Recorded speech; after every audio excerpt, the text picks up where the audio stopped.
Thank you, and I'll recognize myself for 5 minutes. Mr. Brandon, you have been the acting director for a year and 11 months now, correct? Yes, sir. Mr. Turk and Mr. Temple work for you? They do. Why are they not here? When we received the request, the invitation to testify, Mr. Chairman, I met with my team, consulted with DOJ, and wanted to quickly respond by having someone here from ATF, and that person would be me. But the invitation was to yourself, Mr. Turk, and Mr. Temple, and you unilaterally decided that Mr. Turk and Mr. Temple would not be here? No, I did not. Who decided that Mr. Turk and Mr. Temple were not going to be here? Well, the decision is theirs voluntarily. To let you know, Mr. Chairman, I didn't order them not to be here, and no one that I know of from the department ordered them not to be here. So they personally chose not to be here? That's their free decision, but also I agreed with it. I'm not going to duck anything here. So they just decided that coming before Congress was an optional activity and that they were not going to do it. I think I understand. You understand that I have, do you know what a subpoena is, Mr. Brandon? Yes, I do. What does a subpoena require you to do? To appear before the court or the legislative body in this case. See this subpoena right here? I don't have to ask a judge. I don't need to get a vote here. We are now hereby subpoenaing here's one for Mr. Turk. He's to testify before this committee in a deposition on March 21st. Is there any reason he cannot attend at that time? I don't believe so. He will be served this subpoena. Mr. Temple, he's going to present himself for a deposition, which is a much more difficult thing than appearing before Congress. These things go on for hours under oath. Any reason he can't be here on March 22nd at 10 a.m.? Not that I'm aware of. Okay. And you're the director, you're the acting director, so you can help make sure that his schedule is free to be here at that time? I will make sure of that. I just issued a subpoena for Mr. Temple as well. He will present himself before this committee. These are not optional exercises. Now, Mr. Kraft was given a little bit shorter notice.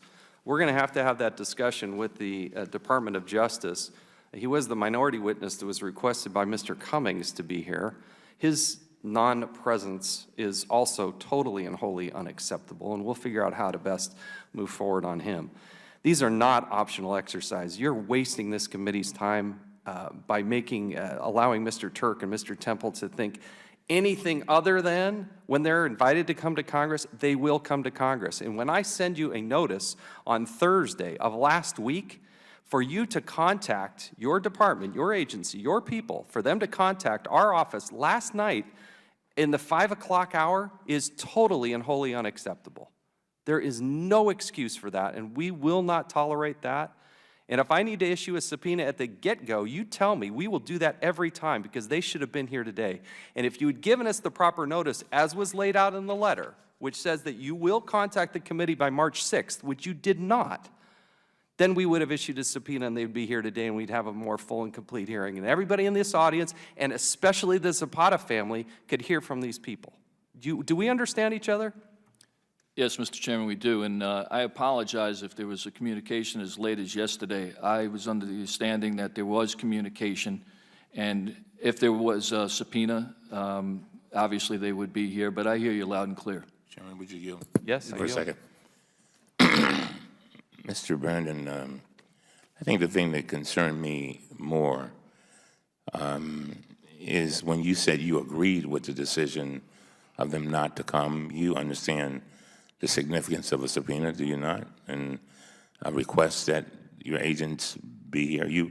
But you just sat there and said you agreed with their decision. So apparently there was some back and forth, and you being their boss, I'm just trying to figure out, you know, what part you played in all of that, because that bothers me. It also bothers me that, you know, that the late getting back to us. I mean, I think we try to accommodate, but when we get something, a response the evening before, that's kind of rough. But tell me what part you played, and I just want to be clear on this. Oh, thank you, sir. You're their boss now, right? Yes, I am. Okay. We got the invitations, not subpoenas, and I was told that normally we would get more time to respond within a 14-day rule. We wanted to absolutely appear here and be prepared, and that in talking to the department, which had a lot of things going on with hearings, that this was the proper way to handle. But you said you agreed. You said you agreed with the decision for them not to be here. See, that puts us in a kind of awkward position. We got the boss who says, okay, guys, you don't have to show up. And that sends a hell of a message. That's a problem. Come on now.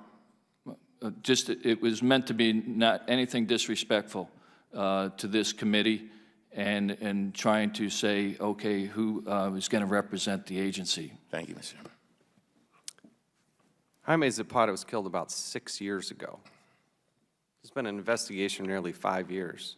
When did you get the report from the Department of Justice, the Inspector General? How long ago did you get the initial draft of the report? The members of my team received the report, and it was the back and forth with edits, and I received it, I believe, approximately a month ago to read it. Mr. Horwitz, do you have a more specific time? I can get you a more specific time, but it would probably be about a month to 6 weeks ago if I can check and just get a more refined. So your excuse that you needed more time, that it just ain't flying, okay? When you had to know that we were deeply interested in this. And if you get the report 4 to 6 weeks ago, you're going back and forth with edits. My understanding is that members of the ATF actually got a draft in December. Mr. Horwitz? That's correct, Mr. Chairman. It was So you December. get it in December, and now your complaint is you didn't have enough time to prepare for this hearing. And that's why, in part, we invited Mr. Temple here, because my concern is 6 years after we had an American killed, an agent killed, that you all haven't got the lesson. So don't tell me that you need more time, because if you can't communicate to Congress that you get it and that you're implementing the changes, my guess is all those men and women, the thousands of people out in the field, they haven't gotten the message either. And that's the concern. That's the concern. You all try to dress it up so that you come to Congress and put the best looking picture it can. We want the raw truth of what's happening, what those men and women are having to deal with on the front lines. So the idea that you needed more time and we didn't get the customary 2 weeks is a load of crap. And you know it because you've had this since December. And that's my frustration. I could go on, but my time has expired. We'll now